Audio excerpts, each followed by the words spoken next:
వసుదేవుడు దేవకికి పుట్టిన బిడ్డలందర్నీ అప్పగిస్తాను అని మాట ఇవ్వడంతో కంసుడు దేవకిని చంపకుండా వదిలేస్తాడు.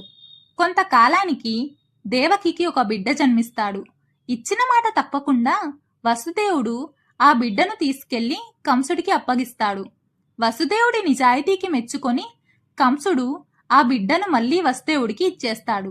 ఇలా ఉండగా ఒకరోజు నారద మహర్షి కంసుడి దగ్గరకు వచ్చి, దేవకి గర్భాన శ్రీ మహావిష్ణువు జన్మించబోతున్నాడని, నిన్ను సంహరిస్తాడని చెప్తాడు. అది వినగానే కంసుడిలో మళ్లీ క్రోధం చెలరేగి దేవకికి పుట్టిన మొదటి బిడ్డను చంపేస్తాడు. దేవకి వసుదేవులను చెరసాలలో బంధిస్తాడు. కారాగృహం చుట్టూ కాపలాకి భటులను ఉంచుతాడు. దేవకి వసుదేవులకు అక్కడే ప్రతి సంవత్సరం సంతానం కలిగింది. కంసుడు ఆ బిడ్డలందరినీ క్రూరంగా చంపుతూ వచ్చాడు. ఆ విధంగా దేవకి బిడ్డలు 6గురిని కంసుడు సంహరించాడు. 7వసారి దేవకి గర్భం దాల్చింది.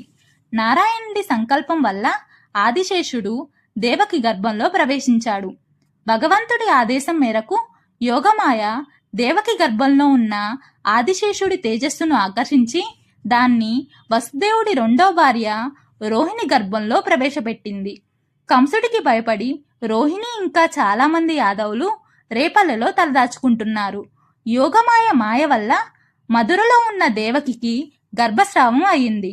అక్కడ రేపల్లెలో రోహిణికి నెలలు నిండి ఆదిశేషుడి అవతారమైన బలరాముడు జన్మించాడు.